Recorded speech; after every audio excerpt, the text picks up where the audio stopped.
Cumberland traffic, Copeland 4041 uniform, departing 11 glider and tail. You're being catapulted off the side of this hill, and you sort of start off rolling, and then this massive elastic band pings you into the air, and you just fly along the ridge until you get to the altitude. And that's what makes Midland Gliding Club where it is today, because of its bungee launching capabilities. This is Soaring the Sky, a glider pilot's podcast, coming to you from the Mid-Atlantic region here in the United States, and bringing you great soaring content from glider pilots all over the globe. We now join Chuck and our guest pilot. Hello and welcome back to the podcast. I'm so happy you joined us today. On this episode, we will be chatting with Amelia, and yes, her name fits her very well, as you will soon find out. At just 11 years old, she jumped into the cockpit to start her soaring journey. Now, just 3 years later, she is flying more than ever, and not just one, but flying out of two soaring clubs. Now, both of those located just outside of London there in the UK. Amelia also recently was asked to be the roving reporter for the build-up to the 2022 Women's Worlds. And she has already interviewed several pilots that will be in that event this year there in the UK in August. As you will hear today, Amelia is always so excited to share with the world this amazing sport we get to be a part of, and has shared a lot of her journey on social media. Now, when we talked to her just 2 weeks ago, she had an impressive 16,000 followers, but now she has over 40,000 followers. Later on this episode, our good friend Sergio The Soaring Master is back with another very informative segment. But without further delay, let's join Amelia now for her story on episode 122 of Soaring the Sky. Hello, Amelia. Welcome to Soaring the Sky. Hello, Chuck. Nice to see you. Yeah, I'm happy to have you join us today. Yeah, I'm really grateful to be here. Thank you. I'm really looking forward to hearing about your aviation journey. So with that, can you tell us about yourself, how you ended up in gliders and pursuing your soaring journey? Well, I knew about gliders, but I didn't know how affordable it would be compared to powered flying. So I started my journey in aviation about 3 years ago through gliding, but my love for aviation first came about 10 years ago when I flew to the Scilly Isles on a Twin Otter. And in the Twin Otter, you can see right into the cockpit, and there were two female pilots in the front, which is what I believe sparked my love for aviation. I mean, I previously had tried loads of different sports, such as horse riding, power boating, mountain biking, and even rally driving. And simply because of how expensive they were, I couldn't pursue on with them. And partly my whole love for a sport was aviation. So that's partly why I wanted to go with aviation, was because that's knew what I always wanted to do since I was little. And I think that's partly what my parents knew what I wanted to do as well, because no matter what I was doing, I was always looking at the sky for an aeroplane, because that's what, honestly, it's what I think I've always wanted to do, and I'm doing right now. So I am a 15-year-old bronze glider pilot at two different clubs, and I have two of my silver legs almost complete, and I am flying gliders simply because of how cheap they are. And for example, a glider costs about £10 an hour, whereas a powered aircraft here in the UK is about 10 times that price. That is actually how I found soaring myself. I was looking for something more affordable. Powered is very expensive, and searched around, and I found that gliders was much more affordable.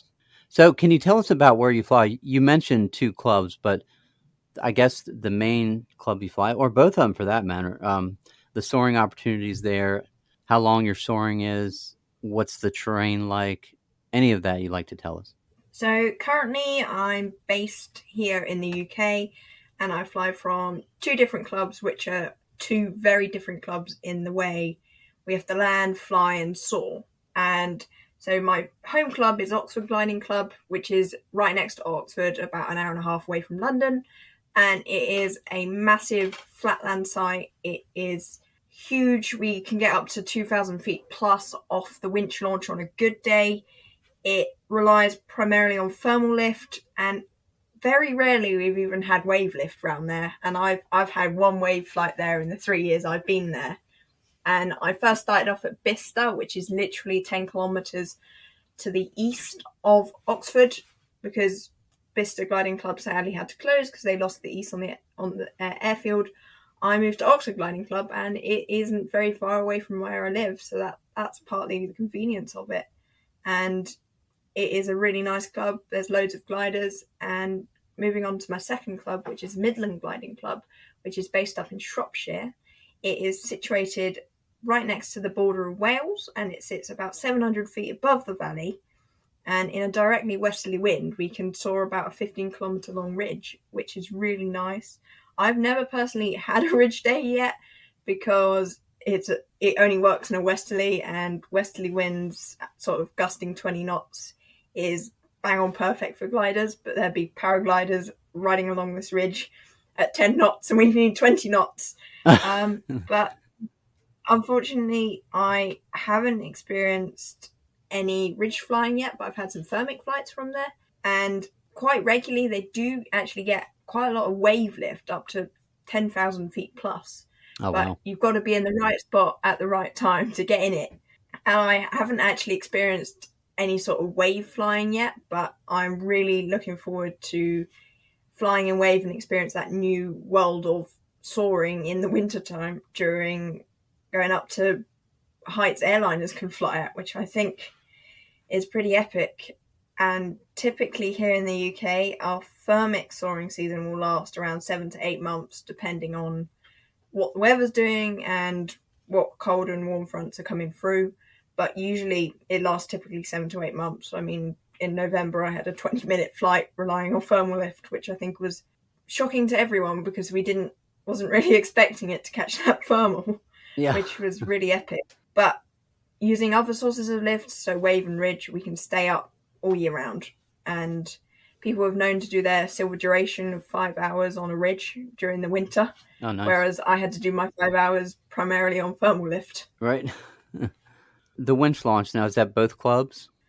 Yeah. So primarily at both clubs, we are Winch Launch only, but 10 minutes up the road from Oxford, there is an Aerotow club called Banbury Gliding Club, and their Aerotows there are really cheap. And I did my Aerotow conversion there, and it cost about £80 in total. And I went solo on about my 5th tow because I'd done some previously. And primarily it's Winch Launch at both clubs, but Midland Gliding Club also has a motor glider. But one of the things that makes Midland Gliding Club so special is it is actually one of the 2 sites in the world that do bungee launching, which I think for some is a very unheard of method. Essentially, you're being catapulted off this side of this hill, and you sort of start off rolling, and then this massive elastic band pings you into the air, and you just fly along the ridge until you get some altitude. And that's what makes Midland Gliding Club where it is today, because of its bungee launching capabilities. So you've done the bungee? No, I haven't yet, but I have actually been put on a course for bungee launching, but we have to have very specific conditions to do it in. So we need a direct westerly and gusting 20 to 30 knots straight up the ridge for us to be able to take off in time before we hit the bottom of the hill. So I myself haven't had a winch launch yet. I have to do that. But if you compare winch launching and Aerotow, what do you think about the difference? So Winch Launch is more exciting and it's cheaper, definitely a lot cheaper than Aerotow. So at my club for a junior, it is £4.50 per winch launch. For an adult, it's double that.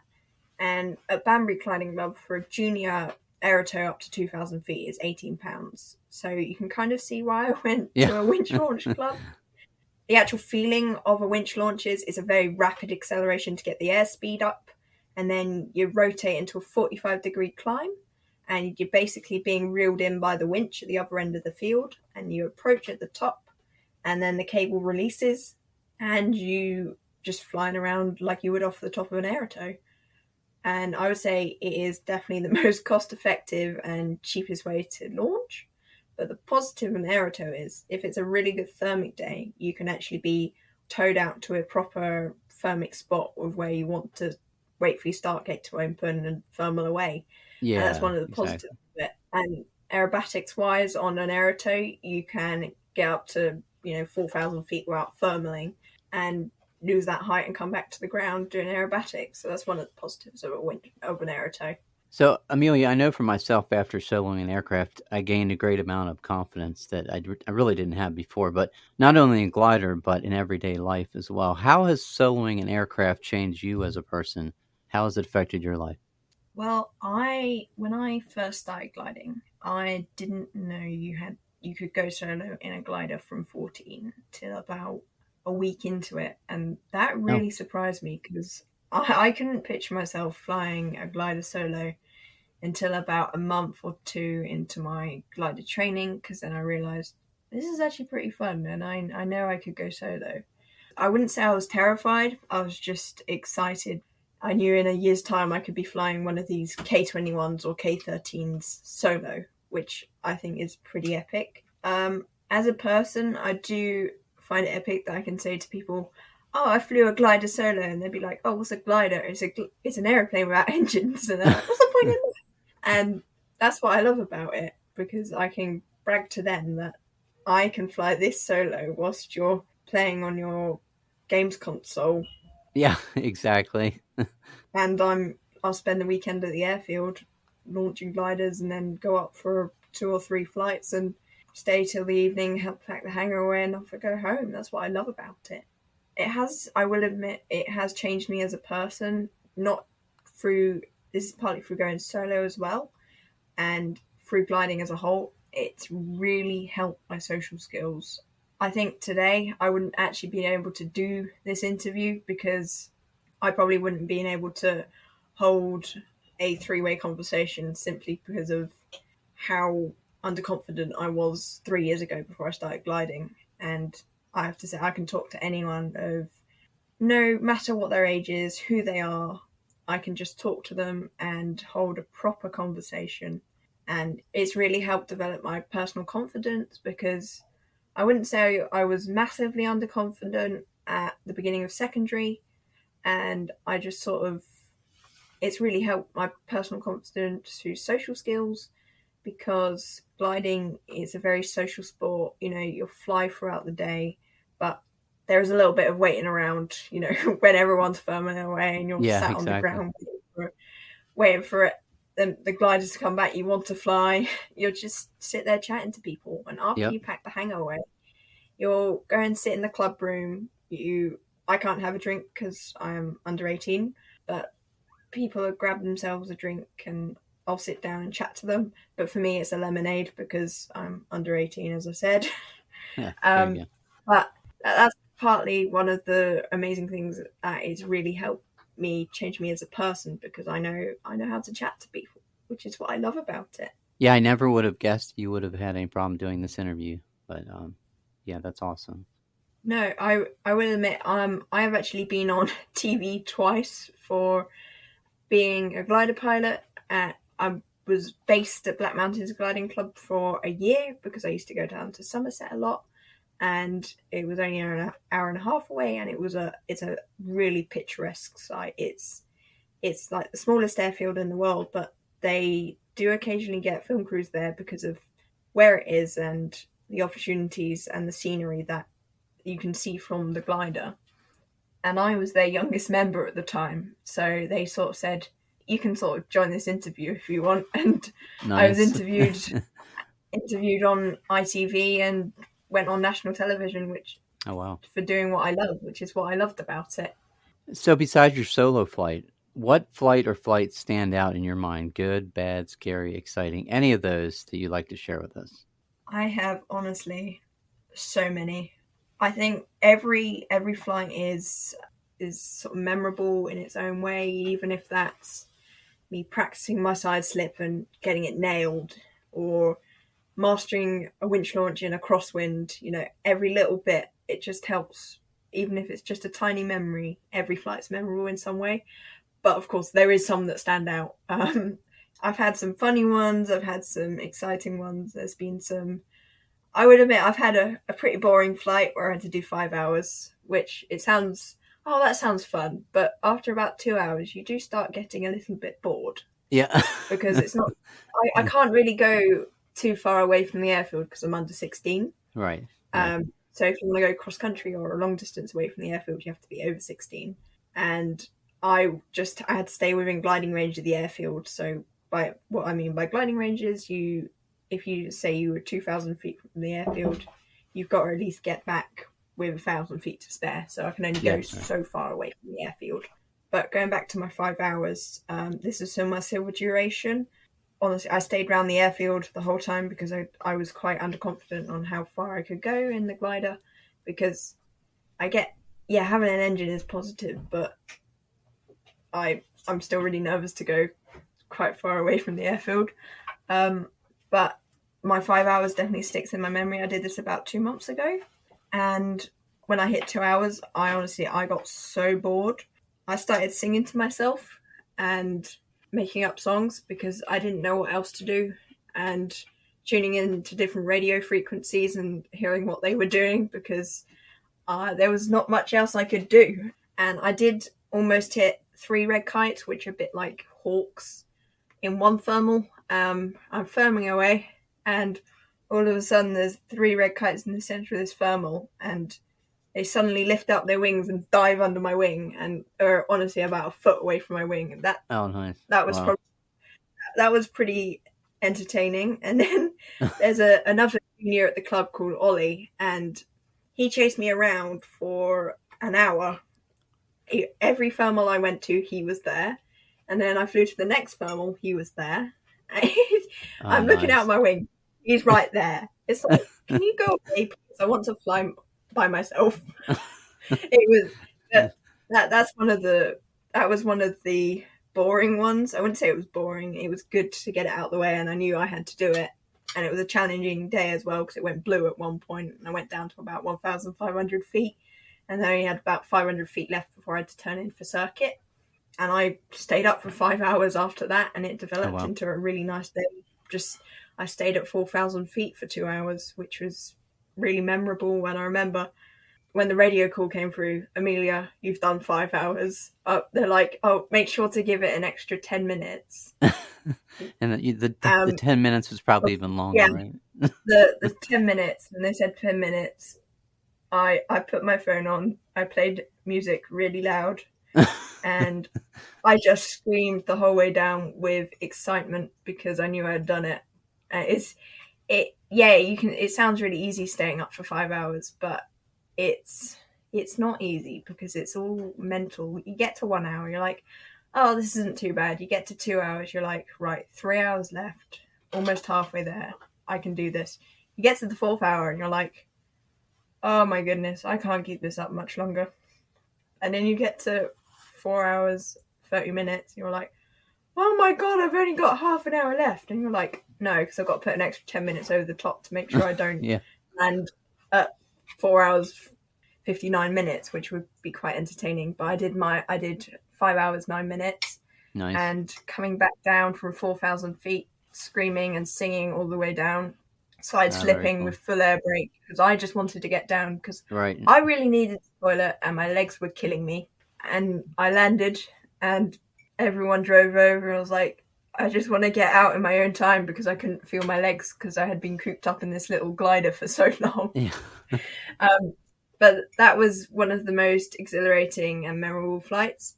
But there's also been the odd funny one here and there, including, this was about my 50th flight, which is, in terms of gliding, isn't that many. I was pre-solo, and I had heard of this amazing type of lift called ridge lift. So this is when wind blows up a hill. We fly along that wind that's blowing up the hill. That wind that's blowing up the hill is called lift. And you just simply soar up and down that ridge you can stay up for hours as long as the wind doesn't stop. And when we, as I said earlier, went down to Somerset on holiday a lot, and there's this little gliding club only about half an hour from where we stayed. And it's called Mendip Gliding Club. It's a really, really nice gliding club. They're so friendly. And I had never been briefed on how to fly a ridge site circuit, because you have to fly them a lot closer to the airfield than you do on a flatland site, because flatland sites are often a little bit bigger than ridge sites. And I was just flying my normal circuit. I would fly at Oxford, and I'm flying on my downwind leg. I'm like, okay, we're not too far away from the airfield. We started gusting to 20 knots plus, and we're in this wooden ASK 13 with Mendip Gliding Club's chief flying instructor in the back. And the chief flying instructor is basically in charge of clearance for all the pilots. And in the previous morning briefing, he said not to go too far back on your circuits before you turn finals towards the airfield. Right, turn on my downwind leg, turn onto my dangle, then on my base, turn finals towards the airfield. I'm like, we're looking a tad low, but I won't open the air brakes just yet. Reference points within the airfield. CF was like, we're not going to make it back. He opens the air brakes, we come down and put it in the field behind the airfield. Oh, wow. That was quite interesting. And we didn't have to de-rig the glider. We landed in one piece. It was probably one of the smoothest landings I've ever felt.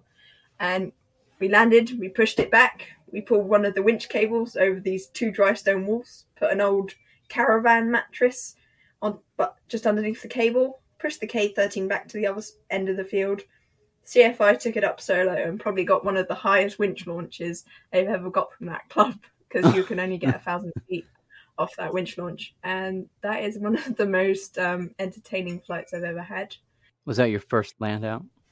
That was my first land out, and it's only been my first one for now. But I'm sure in coming years, when I start doing my cross country, I will land out a little bit more.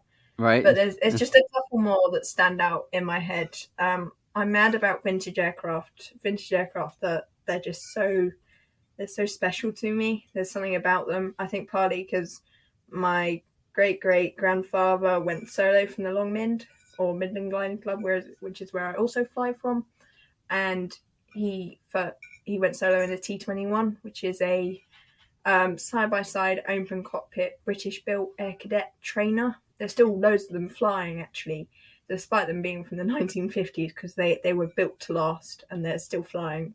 And there's this licensing you can do called Bronze. This basically, it licenses you as a qualified pilot, and you can still be under 16. And you basically have to do everything again that they do to get you solo. So you basically fly around with a full cat instructor who's highly qualified, and they basically sign you off on a load of things. And one of the things you had to do was spinning. And before I went solo, you had to do spinning, and I was terrified of it until I finally faced my fear and flew my first ever spin and recovered from it.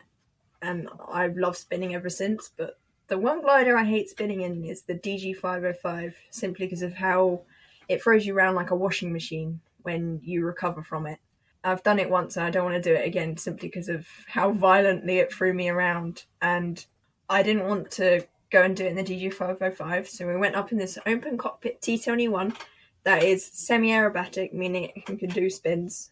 You know what happens next, right? We're going into a right-hand turn. Right, I'm flying at this point, right-hand turn. Right, just starting to feel the buffet from a stall, about 10 degrees of bank. Pull the stick all the way back, full left rudder. Next thing I know, we're in a left-hand spin. And full right rudder, stick centrally forward, ailerons level. Right, you're now facing straight at the ground, 90 degrees down. Speed feels like it's increasing so much, but simply because of its open cockpit, it's getting really windy. And I'm facing down at this ground, right? It's really windy. Look at the ASI. We're only doing 50 knots. Right? Pull back on the stick, level off. The top speed we got on that recovery was 60 knots, which nice. I have to say, that's partly why I love spinning RT21 at Oxford Gliding Club, because she doesn't require as much height as the TG505, and that was partly the one thing we were struggling to get, was the height in the TG505 to do spins. And our T21 is called Daisy, and we were really struggling to get the height in the 505, as I said, but we could do a spin from 1,500 feet in Daisy and still have 300 feet left before we had to turn into circuit. So we only lost 200 feet in a 2-turn spin. Impressive. Which is incredible, because the 505 loses 400 feet per turn in a spin. So you need at least 3,000 feet before you can do any sort of spin training, which is quite hard to get off a winch launch. So that's partly why I did it in the T21. And I love vintage aircraft, and I did my first ever spins in Daisy as well. So that's partly why I wanted to do it. And I got signed off my bronze spin training. And when everyone comes and asks me, "Oh, what did you do your bronze spin training in?" I said I do it in the T21. They're like, "You can spin the T21?" I was like, "Yeah, you can, because it's semi-aerobatic." That's partly why I love vintage aircraft, because people are really surprised by what vintage aircraft can do. Their performance might be utterly rubbish, but there's something about flying them I love. But there is also a side of me that sees all these fancy modern aircraft and like, they all look the same, they all got the same cockpit layout, they look like they all fly the same, they got the same wings, same fuselage. But I actually got to fly in an Arcus T, which is a £250,000 glider, and it's got a 21-meter wingspan, and its wings bend up over the top of the fuselage, and you're looking down this wing, and it's bending all the way up. It's amazing to look at. It doesn't look like it wants to fly. And you get up, it's got almost 60-to-1 glide ratio, and honestly, it feels like you're cruising in an airliner. It's that smooth. And it's got flaps as well. You just select negative flaps.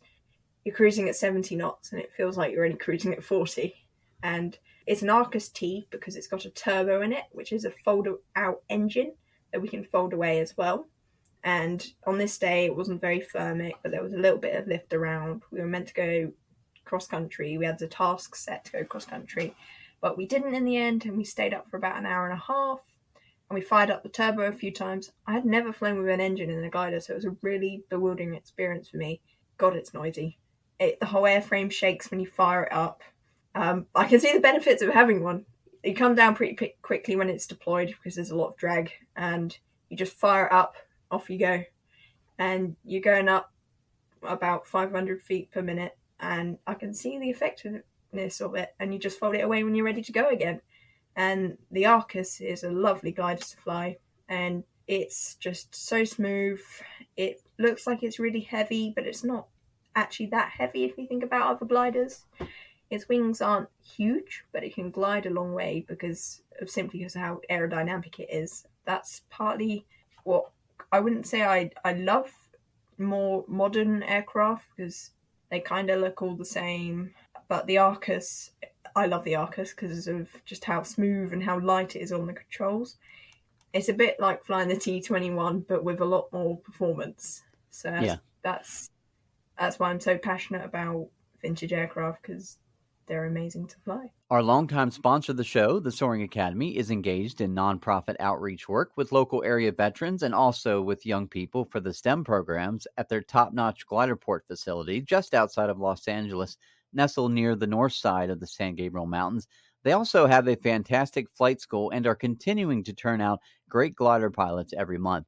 If you like to donate to their nonprofit initiatives or learn more about their flight school, go to soaringacademy.org or check them out on Instagram at Soaring Academy. Speaking with you and your dad before this interview, I learned you're the roving reporter for the build-up to the 2022 Women's World Competition. First of all, congratulations. Thank you. And how did this happen? And how are you covering this? So I was given this fabulous opportunity about 4 or 5 months ago. I had a message come through from the Women's World Gliding Championships on Instagram, and it came through. I was sort of like, what is this? I was like, okay, I've heard of the Women's Worlds. I know it's being held in the UK this year. I was quite curious, and I was just interested in what it was all about, because I've flown in one competition before, flying as the P2 in a glider. I flew my first cross country, and I'm really passionate about flying competitions, and I was really surprised by this opportunity. But then I realised I've actually won the O.P. Jones Cup for the contribution to the sport from the British Women Pilots Association. So the British Women Pilots Association, or BWPA, is basically a large organisation of female pilots throughout Britain. They run loads of events. They support female pilots all over the UK with scholarships. There's loads of events they do as well, and just sort of an organisation for female pilots to go and see each other, which is great. Yeah, very cool. I was given the trophy for contributing to gliding, which I think that's partly why they gave me the opportunity, and I am really proud to be the roving reporter. And what does my role entail during the Women's World Gliding Championships? So basically, I am the person that interviews key people throughout the competition, be that tug masters, task setters, pilots, wing runners, all sorts of people I've interviewed. And basically, my dad's got his iPhone on a tripod, and I'll stand there and interview people. That's pretty much it. And Nice.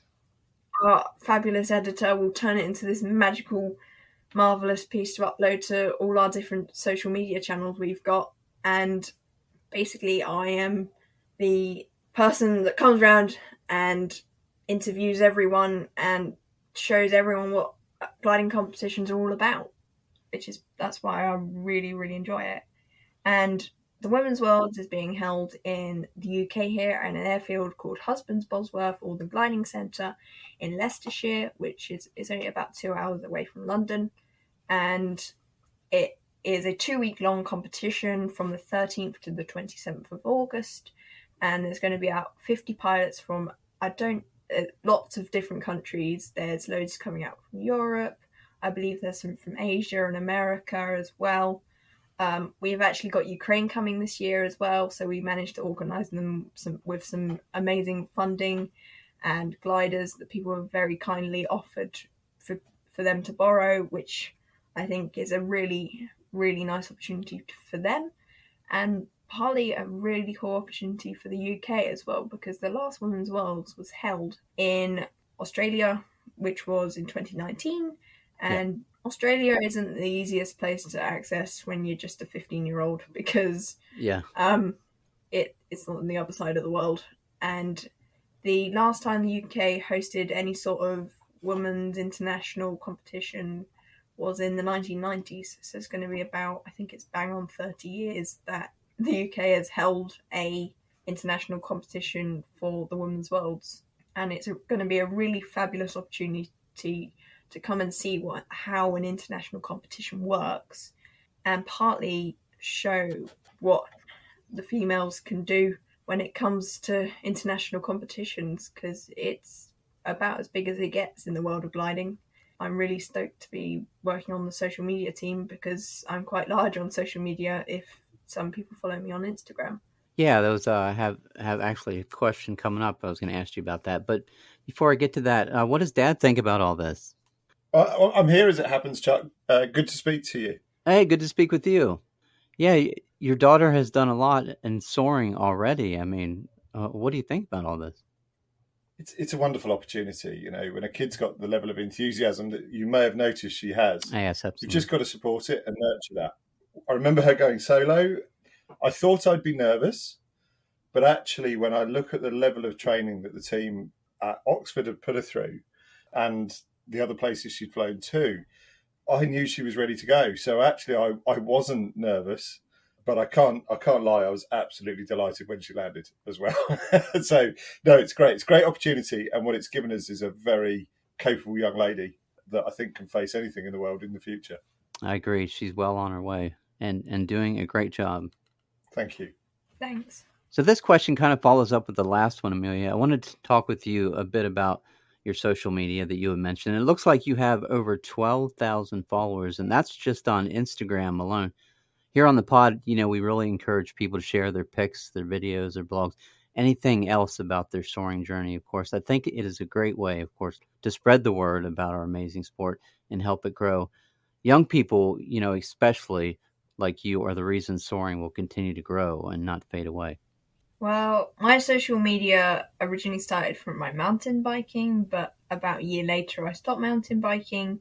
So my Instagram account turned towards gliding, and ever since then, the Instagram account has been primarily for gliding. And last time I checked, I had 16.3k followers on my Instagram. It has recently been going mad because some of my videos have had hundreds of thousands of views, and when I hit 1,000 followers, that was a real milestone for me because, you know, I'm just a young girl in aviation flying gliders around the sky, 14 or 15 years old. You know, it's a pretty epic thing to show because I'm not sure many people realize how amazing gliding is, because you can't fly a powered aircraft solo till you're 16.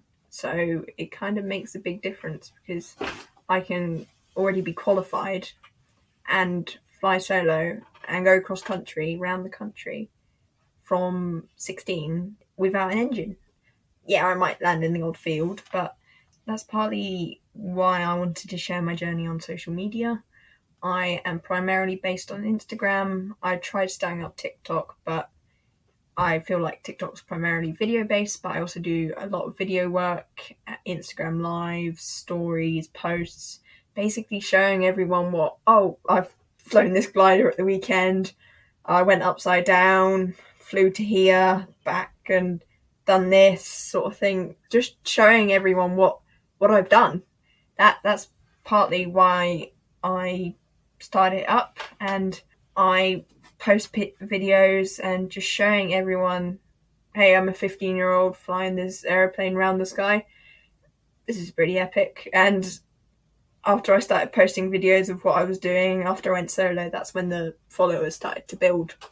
And I think it's really important to just show how to get more people into sport and how accessible it is. Because, as you said, most young people like me are basically attached to our phones, staring at Instagram, TikTok, or whatever, and just basically showing everyone this magical world of gliding that you can rather get away from your screen and go and spend a day at the airfield learning about how to fly an aeroplane, because why else would you want to spend your weekend at an airfield? It's pretty epic. It is, absolutely. And you're definitely helping the sport by spreading the word. They're already looking at their phones, so why not grab their attention?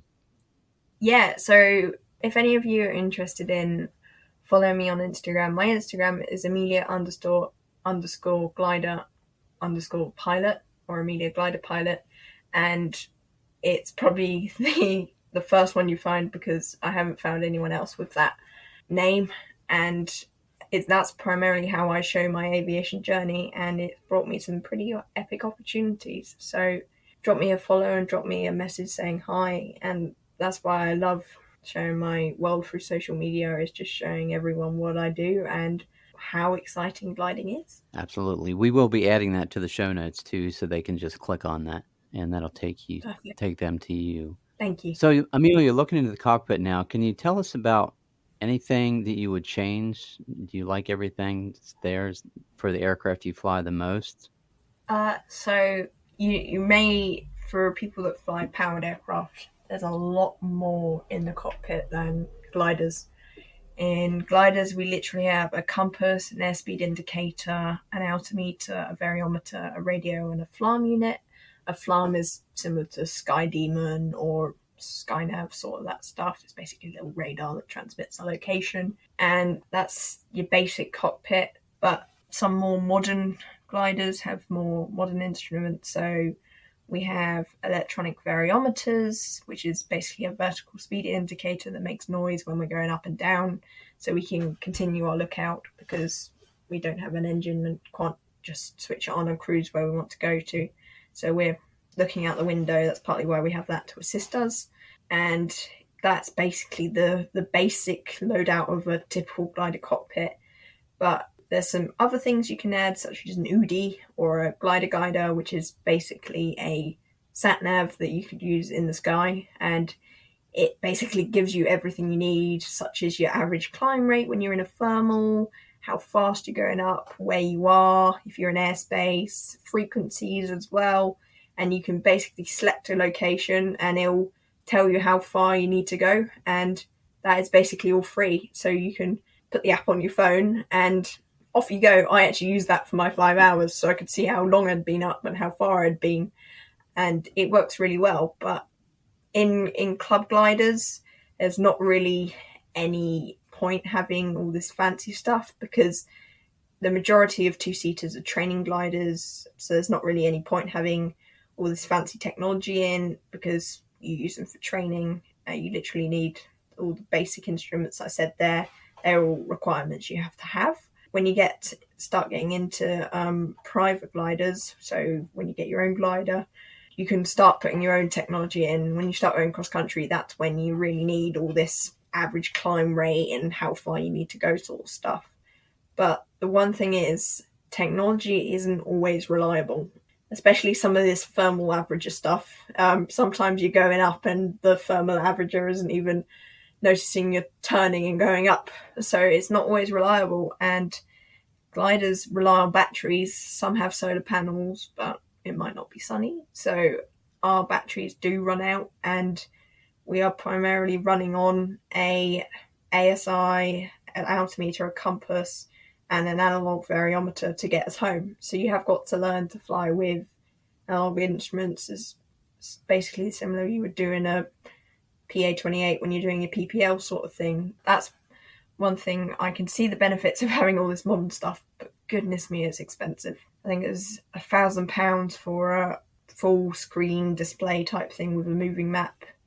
It's not affordable. But no, it can really get crazy. Exactly. Whereas you can have your phone with CU Mobile, which is basically like the sat-nav thing I was talking about, and pay £50 a month to have everything in this £1,000 device on your phone. So it sort of makes sense to have it on your phone. You can take it in and out whenever you want.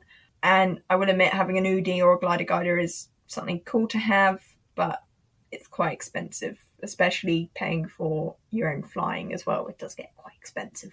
Yeah, absolutely. But you've got to learn to fly on instruments, because sometimes you might jump in our C21 we've got at Oxford, and it has only got 3 instruments, which shocks some people.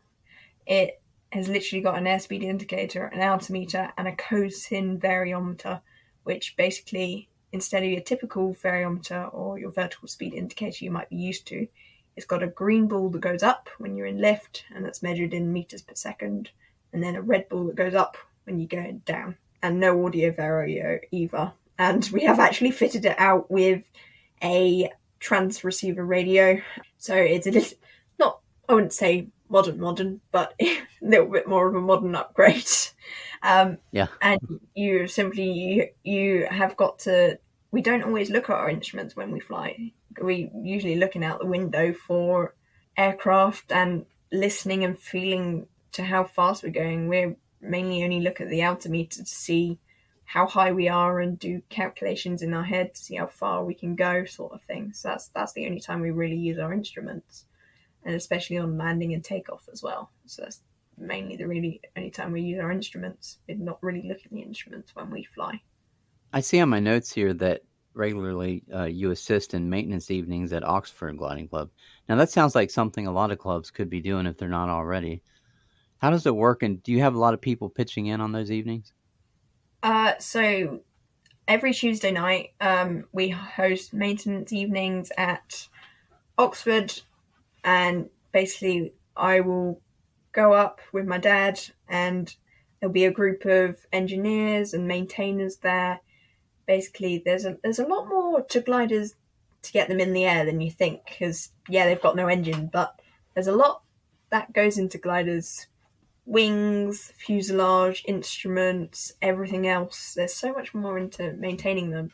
And I was just genuinely interested in what makes this glider up, how do the wings go on, how does the tail go on, sort of thing. And the benefits of being skinny as well. You can fit in places where most people can't. So I have been shoved down the odd glider backwards to connect the odd control rod here and there, connect ASI tubing pipes that were leaking and stuff, because I'm quite skinny, so I can fit through the odd tight space most people can't, which that's partly what I love about the maintenance evenings.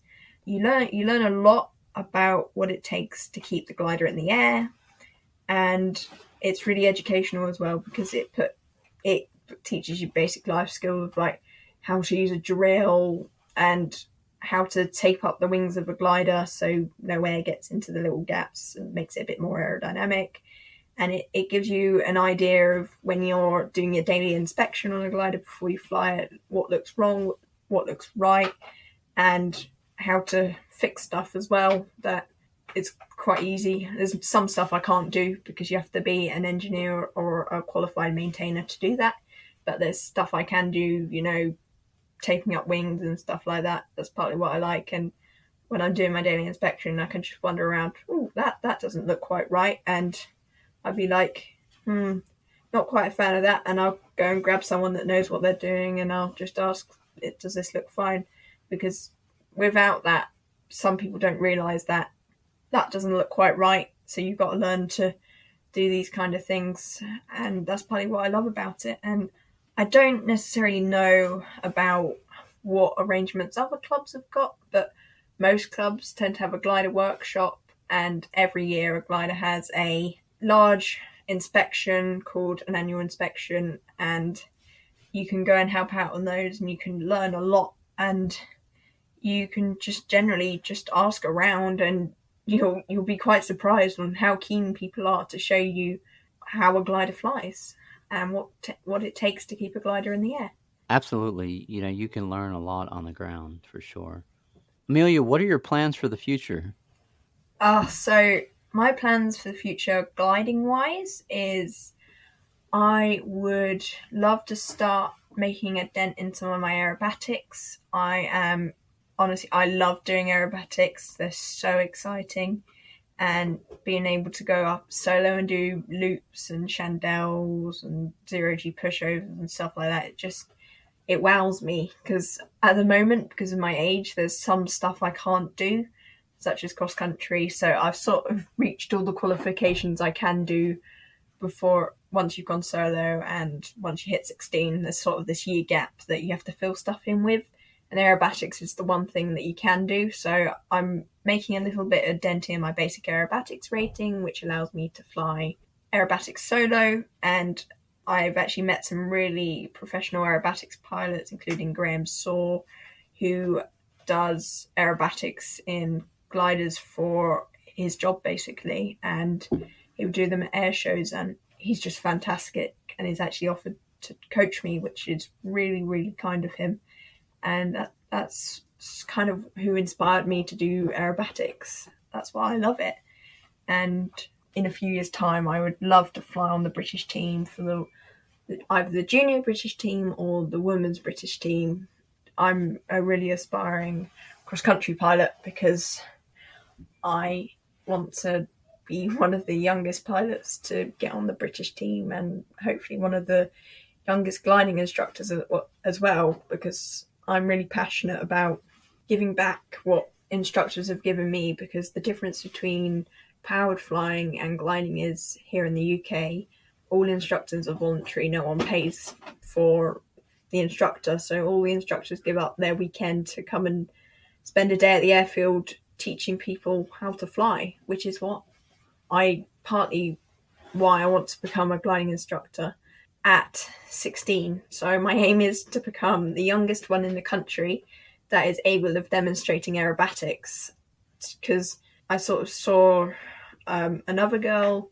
She was quite young when she became an instructor. I was sort of like, I sort of want to give that a go, because the back seat is the most comfiest seat. That's partly why I want to do it.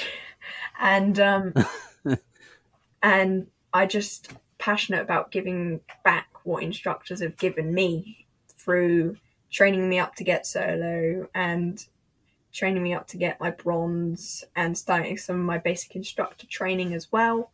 So my basic instructor rating would allow me to take people up for their first flights and basically show them this magical world of gliding, which I'm really enthusiastic and passionate about getting people into. And in the next few years, I would love to hopefully own my own glider. I would love a Lebel, because they are one of the prettiest gliders, and I have always fancied one. They were built in the 1970s and just look like a jet, and they're really small cockpits. I would be able to fit in one as well. They are probably one of the prettiest gliders that I would love to own and fly. I'd agree with you on that for sure. Now, here on the podcast, of course, we always like to give our guests a chance to give a shout out. to the people that greatly have affected them and helped them along the way. So, Amelia, this is your chance. There is so many people that have helped me along the way, even if that's just giving me a few words of encouragement. They generally, there's even a simple task of, if they're a little bit nervous, go and tell them you can do this sort of thing. It just gives them that little bit boost of confidence. And there's many people along the way I've met that have done that to me, or even taken me up for an amazing flight where we've done loop-the-loops, helped me really boost my confidence. And they've just been really inspirational towards me. So there's various people I would just like to say thank you to. So Andrew, who is an ex-Harrier pilot, Mandy Hickson, who's also an ex-Tornado pilot, Danners, who's also a fellow glider pilot, and Zara Rutherford, who flew solo around the world, and Liz Sparrow, who's a competition director of the Women's World. She's been really passionate to help me push for some pretty epic opportunities. Fran and Claudia, who are on the British gliding team, who are going to be competing at the Women's Worlds this year. Rose Johnson and Neil Swinton, the CFIs at Oxford and Midland Gliding Club, have been so passionate about getting me flying lots of different gliders and just helping me boost my confidence. And basically all the instructors at every gliding club I've been to, I've never received any negative comments towards me for being a woman in aviation. So I think that's partly because they all volunteer as well. And there's loads of others, such as Jessica D'Amelio and Catherine Maloney. They aren't glider pilots, but they have achieved so many amazing opportunities, and they've given me some fabulous opportunities as well. And there's loads of people at the British Women Pilots Association, the British Gliding Association, that have really helped me along the road as well, including Lizzie and Steph, who have given me some pretty epic opportunities that I honestly couldn't have wished for. So you've kind of answered this question already, but if you're trying to convince someone to try out soaring and take that first flight, what would you say to them? The first flight for many is a beginning of a new type of flying, even if they've never done it before. It's amazing to do because it feels like you're free. Once you're off the winch launch or the Aerotow, you can do whatever you want till you run out of height, basically, or you find lift and stay up. It's amazing. But the one thing that daunts people is it doesn't have an engine, so how can it fly? If an airliner's engine failed, it wouldn't just drop out of the sky and hit the ground. Glider, essentially, it glides. And if an airliner lost its engines, it would glide as well, basically being a massive glider. If you've heard of Miracle on the Hudson, that's what they did. They lost their engines and put it on a river. So a glider is basically an airliner without any engines and can go a lot further. So that's one thing that daunts people. But we can actually go a pretty long way without an engine. So the longest flight in the UK is 1,009 kilometres, all without an engine and relying on natural lift sources. And it is the most fun you can ever have. And it feels like basically being a massive bird, just soaring the skies with no engine, no noise, just the air brushing over the canopy. It's so quiet, just the instructor in the back talking to you, and you're just flying this massive bird around and just being free. And I would just say, if you get the opportunity to go in a glider or you want to start it up, go for it, because it's the most fun you can ever have. The last portion of this podcast is what we like to call our Soaring Lightning Round. When we ask you a question, you can answer it or you can pass. Amelia, are you ready? I'm ready. All right, here we go. If you could fly your glider at one bank angle other than 0, what would it be? 45 degrees. What's your lowest save from land out? 500 feet. If you had to pick just one thing, and well, you do, since it's the lightning round, if there's one area glider pilots should focus on more to improve safety, what issue or area would that be? Spinning. What's your favorite piece of equipment in the glider? Variometer. Now, Amelia, I know you're a fairly new pilot and building your hours in your glider, but so far, Do you have any advice for others that have just started and can't seem to stay in a thermal? Practice centering in thermals, because that's the one thing that I kick you out of the thermal, is not centering in them. Learn what a thermal feels like. Don't rely on the variometer because it has a slight lag before you turn into a thermal. Turn the variometer off and hear what the air does before you go into a thermal. And learn to center in a thermal, because once you center in the core of a thermal, you're growing up in the strongest lift, which means you stay up for longer. Good advice. If you could only fly one glider for the rest of your days, what would it be? A Lebel, even if I've never flown one. Nice. Okay, Amelia, last lightning round question. What part of the world is on your bucket list that you haven't been to but would love to fly gliders there? America. Nice, I like that one. And we have some beautiful places to soar here in the United States. Exactly. Amelia, thank you so much for being on the podcast. I've had a lot of fun. It's nice talking to you. It's nice talking to your dad. If he's there, thank you. Thank you so much, Chuck. Wings and Wheels has been serving the soaring and sport aviation community for over 30 years. They, hands down, have the largest and most comprehensive inventory of sailplane and soaring supplies in North America. And they ship globally. Nearly everything you'll find on their site is in stock and ready for same-day shipping. Wings and Wheels is the exclusive American representative for HPH sailplanes. Be sure to check out the Twin Shark, their latest launch. They're also now the exclusive distributor in North America for the new Just Soaring Glider Sim Pro. The team has thousands of hours of flying experience in gliders and airplanes. Staffed by Adam, Kelly, Julie, and Sean. A friendly voice will answer when you call or email them. Check them out at wingsandwheels.com.